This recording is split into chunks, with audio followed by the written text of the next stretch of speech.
Hello and welcome back to the Board Hoovian YouTube channel, and Doctor Who's back, finally! Doctor Who Flux started today. The episode finished less than an hour ago. I'm really excited, I'm really happy, and I'm really excited to get into what is the first actual in time, as the series is on, review on this channel. So, let's go! So, Doctor Who Flux. I was wondering whether it would begin with a cold open or not.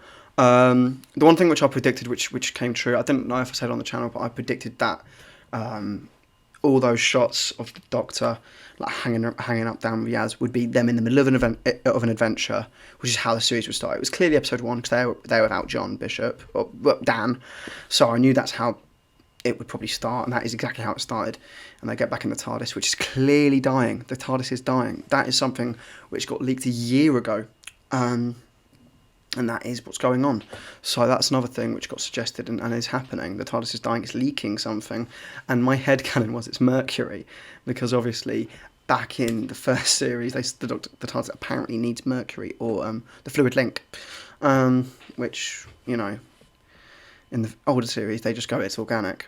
But, yeah, the TARDIS is dying, and they're escaping the Carvanista, and the Doctor finds out eventually that the Carvanista is actually trying to save the humans, and the human they were assigned was John Bishop's character Dan Lewis, who we get introduced to.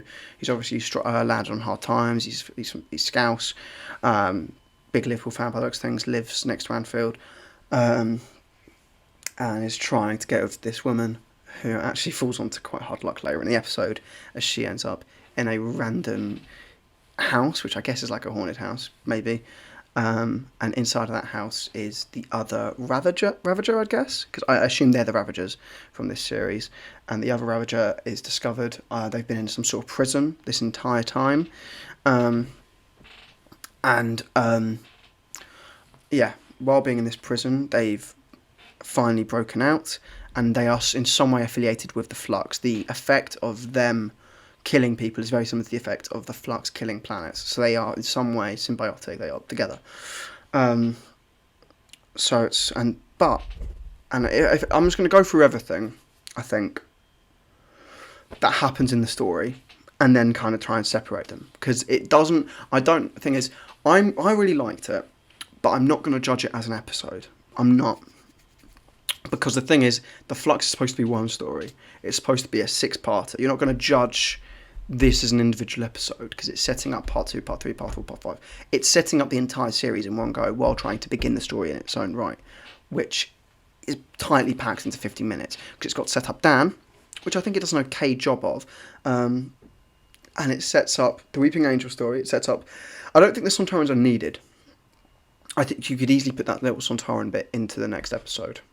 Very easily, because it's only like 2 minutes of screen time, and that 2 minutes could have been spent, I don't know, more with the Ravagers or the Flux, as the Doctor keeps having these kind of psychic kind of links with the male Ravager, who says like they've worked before, but in a way that they've worked together, I feel. So obviously this is from the Doctor's time in the Division, probably.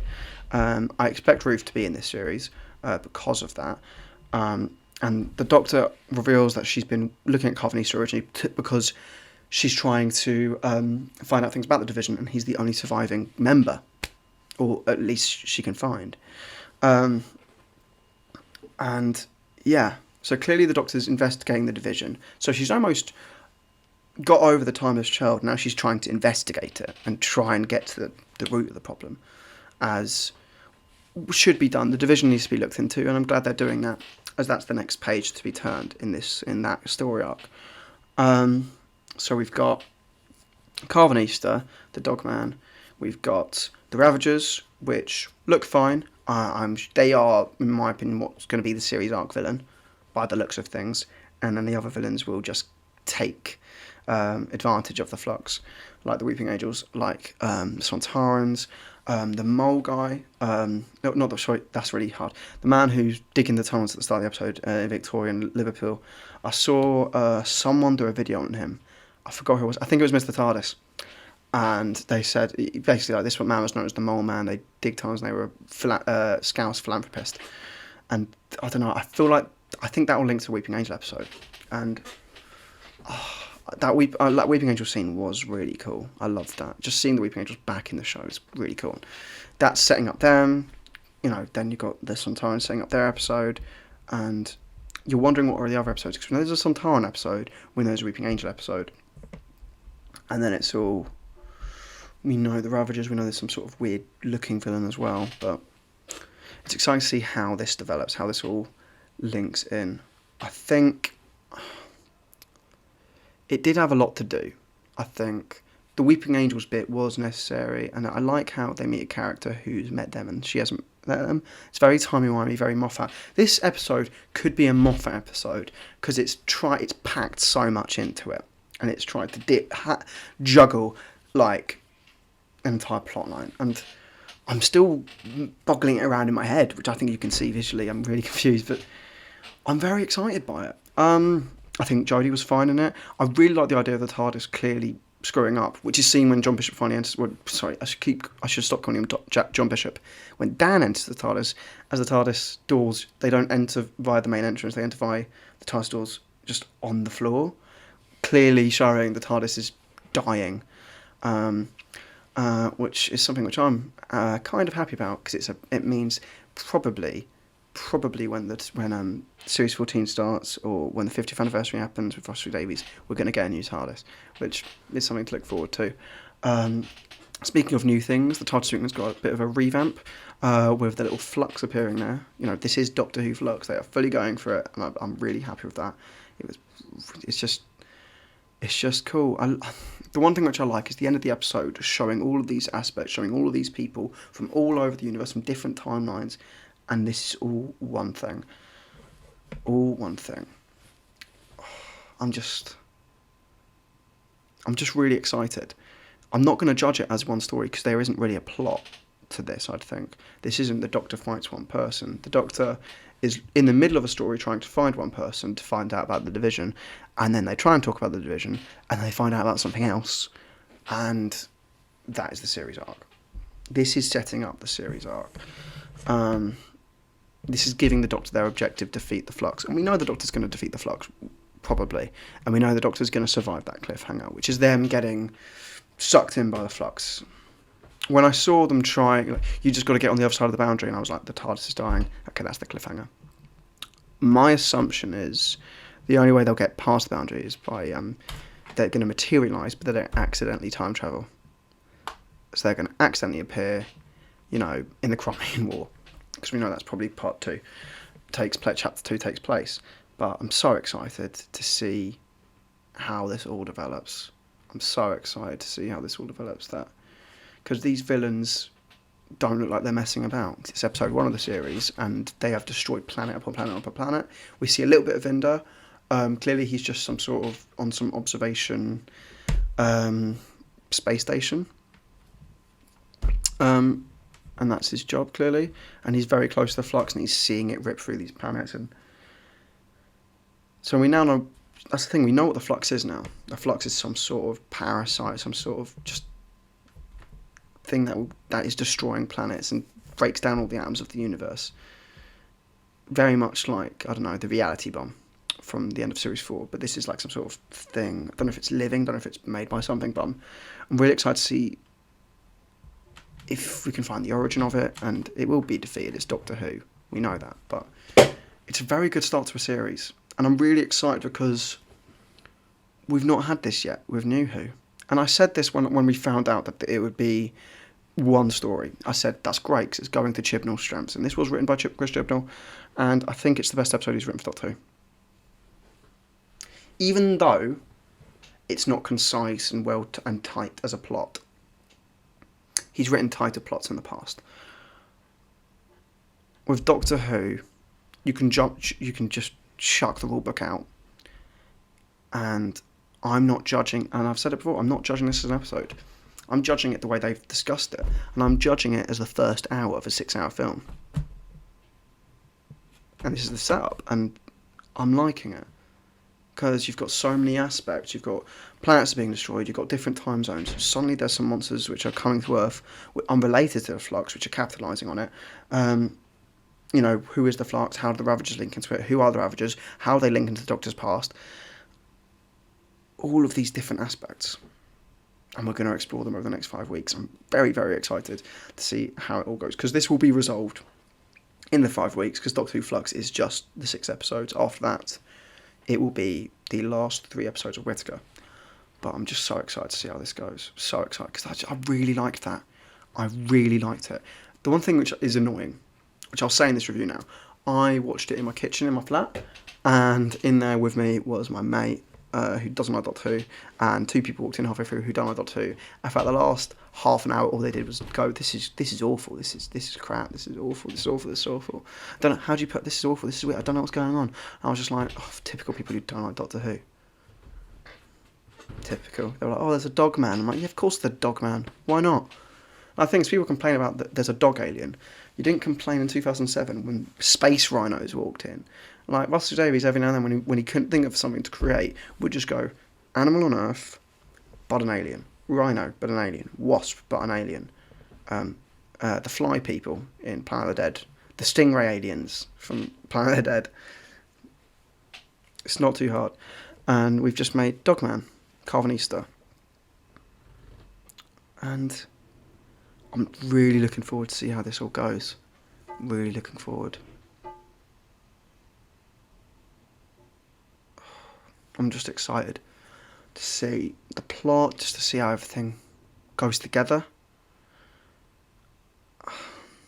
I'm really excited. I think that historical part, the Liverpool 1802, I think, or Liverpool 1820, I'm excited to see where that goes, because I am very confident that's the Weeping Angel bit, and I think the Weeping Angel episode will be the best episode of the series. I think, because just those 2 minutes of Weeping Angels got me so happy. Do you know why? Because the Weeping Angels were being used as they're supposed to be used, zapping people in the past. And it was tense, and it was just one-on-one, and it was someone who clearly knows who the Weeping Angels are. So I'm excited to see who that character is. She looks very much like Bernice Summerfield from Big Finish, who I've never listened to, but I'm aware of her. The actress who plays her. It looks very much like her. I don't think it is, because she looks too young. But I'm excited to see where the Weeping Angel plot thread goes and all of it. Next week's episode looks good. The Sontarans, they can't go wrong. I'm really happy with that. Some people have other complaints, and things. When I think about it in my head, I think I should not like this that much. I shouldn't like it, because it's not it's not concise. It's what a lot of people predicted. Episode 1 has to juggle a lot. We knew this. We knew Sontarans were in it. We only just found out the Weeping Angels were going to be in it, so we thought, okay, that's a lot to juggle. And we found out the Weeping Angels was just a cameo setting up them. Sontarans was just a cameo setting up their episode. And yeah, but we've got to see how it all works out.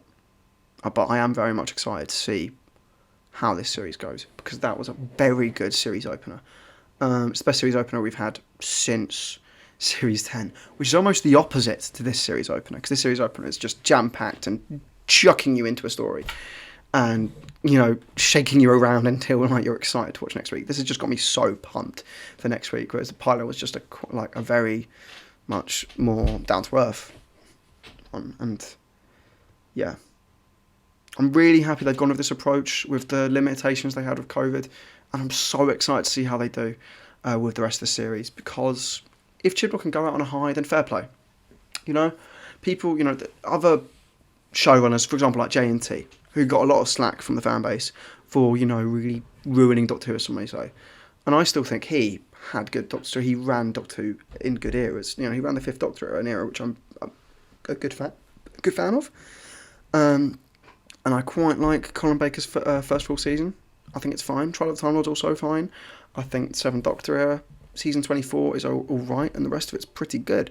However, that's probably when there was some intervention from Andrew Cartmel. But yeah, this series, I'm really excited. The Sontarans is a villain I've wanted to come back for a while. Since Series 4, they haven't really had their own story or been important in any real way. And now they are. The Weeping Angels haven't had a proper story about them since 2012, since Series 7. Yeah. Since The Angels Take Manhattan. Besides, ever since then, all they've had is cameos. So I'm glad they're properly back, because they are an amazing idea, and I'm so excited to see them written by someone else. Chibnall wrote that scene very well. There was intensity. That's a very good idea, just having to open the door. And it's the fact that she got through. and then blinked. That's what makes it. But I don't think there's much more to say. I'm excited about all the scenes in this. I'm excited about see where things go. The one thing which I will say is that if someone doesn't like this episode because it's jam-packed, I think they'll still like the rest of the series, because this episode tried to chuck almost every episode of the series into it. And then, so next episode will be the Sontaran episode. It'll be a little bit more tonally, like, calmer, like, we will focus on the Sontarans. There will be hints of the Flux, I guess, and hints of the TARDIS breaking down and all this, but it will be focused on the Sontarans, so it will feel like it uses the 50 minutes a lot better. As this episode felt like it should have been about, like, 70 minutes. But, yeah, I think they might push for a 60-minute time, because if it was 60 minutes, maybe they've done better, but, yeah. I'm finally glad that they've just chucked everything at it. And the way things are going, the way it feels, it's very fast-paced. I'm excited, and I'm happy with it, and I cannot wait for next week, and I can't wait for the week after that, and I can't wait to see how this all goes. As by the time this series is over, we won't be far off the New Year's Day special, which I assume will be confirmed soon. As we know, there's 3 specials, so it will be a New Year's Day, an Easter, probably, and then the Centenary. But, yeah, this was a good episode. I'm very happy with it. Tell me what you think. Comment down below if you had any thoughts. Did you like it? Did you hate it? Don't forget to like the video. Please subscribe. I will make more content. I'm going to be doing these reviews weekly for the entire series. And then at the end of the series, I will do a whole series review, which I think is very important with this series, as it's arguably one story. And I think when I do that review, I think I'll rewatch the entire thing in one go. Maybe not all 6 hours, but like 3 and 3 probably. But yeah. So, yeah. Also, don't forget to ring the bell for notifications. And I've also got an Instagram at the